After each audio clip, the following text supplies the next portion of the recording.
السلام علیکم میرے بہن بھائیوں، آج میں آپ کو آسان طریقے سے استخارہ کرنے کا طریقہ بتاؤں گی۔ بالکل 4-5 منٹ میں جس کا رزلٹ مل جاتا ہے، وہ استخارہ آج آپ کو میں بتاؤں گی تسبیح کے ذریعے، ٹھیک ہے؟ استخارہ کیا ہے میرے بہن بھائیوں؟ استخارہ اللہ تعالیٰ سے مشورہ ہے۔ یعنی جب آپ کسی کام کو کرنے کے لیے ارادہ کرتے ہیں تو آپ پریشان ہوتے ہیں کہ یہ کرنا چاہیے یا نہیں کرنا چاہیے۔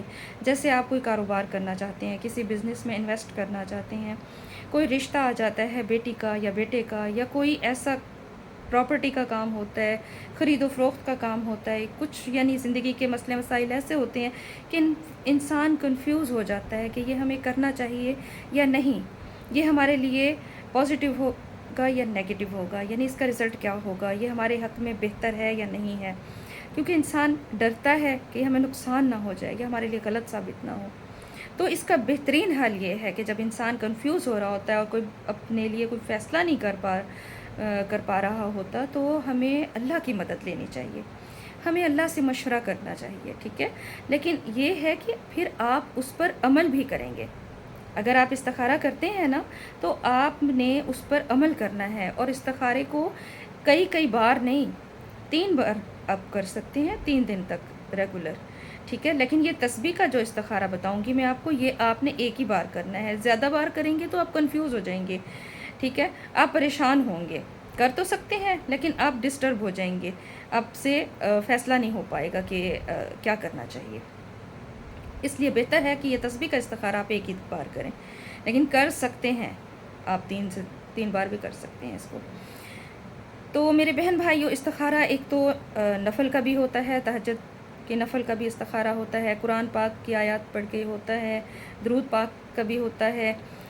تو زیادہ تر جو دیکھا گیا ہے وہ لوگ جو کرتے ہیں وہ عشاء کی نماز کے بعد سونے سے پہلے کرتے ہیں کہ اس کی استخارے کی نفل پڑھی جاتی ہیں، ٹھیک ہے؟ باوضو ہو کر بستر پاک صاف ہونا چاہیے، خوشبو لگا کے، عطر وغیرہ لگا کے آپ نے استخارے کی دعا پڑھ کے سو جائیں، ٹھیک ہے؟ اور قبلے کی طرف منہ ہونا چاہیے، رائٹ ہینڈ آپ کے فیس کے نیچے ہونا چاہیے، ٹھیک ہے؟ تو آپ یعنی کہ آپ کا رخ قبلے کی سائڈ پہ ہو، اور آپ کے دل میں جو ارادہ ہے، جو خواہش ہے، جو آپ اللہ سے مشورہ کرنا چاہتے ہیں، وہ آپ کے دل میں ہونا چاہیے، آپ کے ذہن میں ہونا چاہیے، ٹھیک ہے؟ کہ اللہ تعالیٰ آپ کے حق میں بہتر فرما دے، ٹھیک ہے؟ تو آپ کو انشاءاللہ کوئی نہ کوئی اشارہ ضرور مل جائے گا۔ اگر آپ کو کوئی پھول وغیرہ اور مٹھائی، کوئی اچھی چیز، کوئی اچھی خوبصورت جگہ، کوئی قرآن آپ کو یعنی کوئی ایسی پازیٹیو اشارہ ملتا ہے نا، تو آپ سمجھ جائیں کہ یہ آپ کے حق میں کام بہتر ہے، یہ کر لیں۔ اور اگر آپ کو کوئی غلط چیز نظر آتی ہے، کوئی گندی چیز نظر آتی ہے، ایسے کوئی خوفناک چیز نظر آتی ہے، پتھر، کانٹے اور طوفان، آندھی، اس ٹائپ کا کوئی برا جانور، کوئی اس ٹائپ کا زہریلا جانور نظر آتا ہے، تو آپ اس کام سے ہٹ جائیں گے، ٹھیک ہے؟ اور بعض دفعہ ایسے ہوتا ہے کہ ایک رات کو آپ نے استخارہ نفل پڑھ کے سوئے ہیں اور کچھ بھی نظر نہیں آیا، تو آپ دوسری رات کو پھر کر سکتے ہیں۔ اگر دوسری رات کو کچھ نظر آ گیا ہے تو ٹھیک ہے، اگر کچھ نظر نہیں آیا تو پھر آپ تیسری رات کر سکتے ہیں استخارہ۔ اور اگر آپ کو بری چیز نظر آتی ہے تو اس کام کو فوراً چھوڑ دیں، اس کا ارادہ ترک کر دیں۔ اور اگر آپ کو کوئی اچھی چیز نظر آتی ہے، خوش نما چیز نظر آتی ہے، پھول، مٹھائی وغیرہ، قرآنی آیت، کسی اچھی خوبصورت جگہ پہ ہیں، آپ خود کو دیکھ رہے ہیں، مطمئن ہیں، خوش ہیں، تو اٹ مینس آپ کے لیے وہ کام بہت اچھا ہے، آپ کر لیں، ٹھیک ہے؟ آپ کی فیور میں ہے۔ دوسرا یہ ہے کہ آپ کو جو میں استخارہ بتانے لگی ہوں وہ ہے تسبیح کا استخارہ، ٹھیک ہے؟ اس میں آپ نے کیا کرنا ہے کہ باوضو ہو کر، پاک صاف ہو کے، باوضو ہو کے آپ نے تسبیح لینی ہے، ٹھیک ہے؟ اس تسبیح کو آپ نے کیا کرنا ہے جی، آپ نے اس تسبیح کے اول آخر تو آپ نے درود ابراہیمی پڑھ لیں، دی بیسٹ ہے درود ابراہیمی۔ اس کے بعد آپ نے 21 مرتبہ سورۃ فاتحہ اسے پڑھنا ہے، 21 مرتبہ سورۃ فاتحہ پڑھ کے آپ نے تسبیح پر دم کر لینا ہے، ٹھیک ہے؟ تسبیح ہے نا، اس پہ پڑھ کے نا سورۃ فاتحہ آپ نے دم کر لینا ہے۔ پھر اس کے بعد آپ نے پھر درود پاک پڑھنا ہے. پھر آپ نے تسبیح کو کہیں سے بھی پکڑ لیں، درمیان سے پکڑ لیں، ٹھیک ہے، کہیں سے بھی تسبیح کو نا ایسے کر کے پکڑ لیں، اور پھر آپ اس کے ہر دانے پر پڑھنا شروع کر دیں. بسم اللہ خیرون و شرون، بسم اللہ، ایک دانے پہ بسم اللہ، ایک دانے پہ خیرون، ایک دانے پہ شرون. اس طرح پڑھتے پڑھتے آپ اس تسبیح کو کمپلیٹ کر لیں. آخری دانے پر اگر شر آئے گا تو آپ نے اس کام سے ہٹ جانا ہے. اگر آخری دانے پر خیر آئے گا تو آپ کے لیے وہ کام بہت اچھا ہے، آپ نے اس کو کر لینا ہے، ٹھیک ہے. اگر آخری دانے پر بسم اللہ آئے گا تو آپ نے وہ کام کر لینا ہے بے خوف و خطر، یعنی وہ آپ کے حق میں بہتر ہے. اور اگر شر آتا ہے آخری دانے پر تو پھر آپ اس کام سے ہٹ جائیں.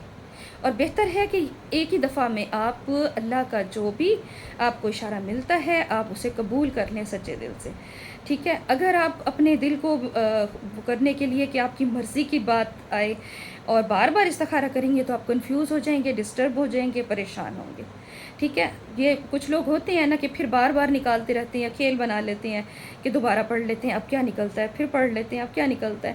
تو اس طرح کرنے سے آپ پریشان ہوں گے، آپ کنفیوز ہو جائیں گے، ٹھیک ہے. تو بہتر ہے کہ آپ سچے دل سے ارادہ کر کے، نیت کر کے، جو بھی آپ کا کام ہے، جو بھی رشتے کی بات ہے، کیونکہ مجھے جو میری بہن نے کہا ہے کہ میں استخارے کا طریقہ بتاؤں ان کو اور ویڈیو بنا کے انہیں سمجھاؤں، تو یہ میں سمجھا رہی ہوں انہیں کہ ان کی کوئی شادی وغیرہ ہو رہی ہے اور وہ نہیں چاہتی شاید، تو اللہ تعالیٰ بہتری فرمائے، اللہ بہتر کرے. کیونکہ دیکھیں ماں باپ اچھا ہی سوچتے ہیں، اور کوئی بھی رشتہ جو آتا ہے وہ اللہ کی طرف سے ہوتا ہے. اللہ ہی انسانوں کے زمین پر جوڑے بناتا ہے، تو وہ زیادہ بہتر سمجھتا ہے کہ ہمارے لیے کیا بیسٹ ہے. تو بہتر تو یہی ہے. لیکن اللہ نے، اسلام نے عورت کو حق دیا ہے، مرد کو بھی عورت کو بھی، کہ وہ اپنی پسند کا اظہار کریں، کیونکہ انہوں نے زندگی پوری گزارنی ہے. تو ان کی پسند شامل ہوگی، بیٹی کی بھی، بیٹے کی بھی، جس کی بھی شادی ہو اس کی رضامندی ہونی چاہیے، اس کی پسند ہونی چاہیے، کیونکہ پوری زندگی کا سوال ہوتا ہے. تو اب پہلے وقتوں میں جہاں بھی کر دیا کرتے تھے گھر والے بیٹیوں کی شادی، اور وہ ساری زندگی فرما برداری میں گزار کر گھٹ گھٹ کے جیتی تھیں. تو اب وہ دور بھی نہیں ہے، اسی لیے پھر غلط فیصلے ہو جاتے ہیں، طلاقیں ہو جاتی ہیں، بچوں کا فیوچر تباہ ہو جاتا ہے. اس سے بہتر ہے کہ ماں باپ کو بھی سوچنا چاہیے کہ بیٹا ہو یا بیٹی، اس کی شادی کرنے سے پہلے اس کی پسند اور ناپسند کا خیال رکھیں، اس کی مرضی کا خیال رکھیں، اور اللہ سے استخارہ کریں، اللہ سے مشورہ کریں، استخارہ کریں کہ آپ کے لیے کیا بہتر ہے، اور سچے دل سے اس پر یقین رکھیں. اگر وہ بہتر نہیں آ رہا استخارے کا اشارہ اللہ کی طرف سے تو آپ اس کام کو چھوڑ دیں، اس کا ارادہ ترک کر دیں، ورنہ اس میں تکلیف پریشانی ہوگی، ٹھیک ہے. اور اگر اس میں بہتری کا اشارہ نظر آتا ہے تو آپ بسم اللہ کر کے اس کام کو کر لیں، ٹھیک ہے. اور باقی سب بہتر کرنے والا اللہ ہے، اللہ کی ذات ہے، ہم انسان کچھ نہیں ہیں. سب حکم میرے خدا کا ہے، میرے رب کا حکم ہے. جو بھی ہوتا ہے اچھی بری تقدیر اللہ کی طرف سے ہے، سب اللہ کی طرف سے. ہم صرف اپنے لیے بہتر مانگ سکتے ہیں، اللہ سے بہتری کی دعا کر سکتے ہیں، ٹھیک ہے. تو یہ مجھے کہا گیا تھا اسپیشلی کمنٹ میں کہ میں استخارے کا بتاؤں. تو اس میں یہ ہے کہ آپ استخارے کی دعا کو ڈاؤن لوڈ کر لیں، اور رات کو اگر نفل پڑھ کر سونا چاہتی ہیں تو نفل پڑھ کے عشاء کی نماز کے بعد، لیکن جگہ بھی پاک صاف ہو، آپ کا لباس بھی، آپ بھی باوضو ہو کے اور عطر وغیرہ خوشبو لگا کے اور قبلے کی رخ منہ کر کے سوئیں گی، اور یہ دعا پڑھ کے دل میں دعا مانگ کے اپنی بہتری کے لیے، ٹھیک ہے.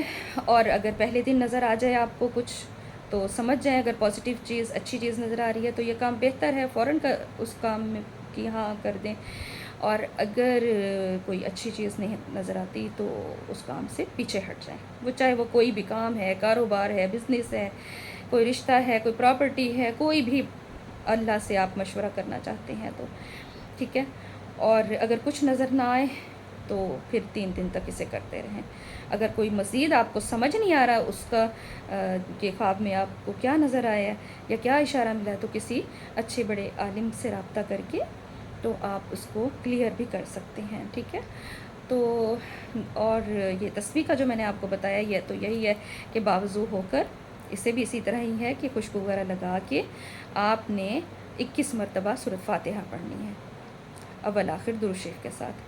اور پھر آپ نے تسبیح پہ پھونک مارنی ہے، دم کرنا ہے، اور تسبیح کو آپ نے کہیں سے بھی پکڑ لیں، درمیان سے کہیں سے بھی پکڑ لیں، اور اس کے ہر دانے پر بسم اللہ، بسم اللہ خیر و شر، ایک دانے پہ بسم اللہ، ایک پہ خیر اور ایک پہ شر، ٹھیک ہے؟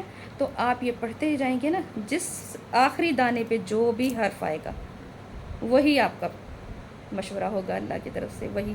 اگر شر ہوگا تو چھوڑ دیں، اگر خیر ہوگا، بسم اللہ ہوگا تو اس میں بسم اللہ کریں، اور وہ بابرکت ہوگا آپ کے لیے۔ باقی سب غیب کے علم اللہ جانتا ہے، اللہ بہتر کرنے والا ہے، اچھی بری تقدیر اللہ کی طرف سے ہوتی ہے، اور ہمیں اپنی تقدیر پر راضی رہنا چاہیے اور اپنے لیے بہتری کی دعا مانگنی چاہیے، ٹھیک ہے؟ جب آپ 5 وقت کی نماز پڑھیں گے، قرآن پڑھیں گے، اچھے عمل کریں گے، نیتیں صاف، دل کو صاف رکھیں گے، اور صحیح طریقے سے اپنی زندگی گزاریں گے اسلام کے اصولوں کے مطابق، تو انشاءاللہ ہر پریشانی سے نکل جائیں گے، اور ہر مشکل آپ کے لیے آسان ہو جائے گی۔ یہ ہمارا یقین ہے، ہمارا ایمان ہے، کیونکہ ہم مسلمان ہیں، ٹھیک ہے جی؟ اوکے، دعاؤں میں مجھے بھی یاد رکھیے گا، اللہ تعالی ہم سب کا حامی و ناصر ہو۔ کمنٹ کر کے اپنی رائے کا اظہار کیجیے گا۔ اوکے جی، اللہ حافظ۔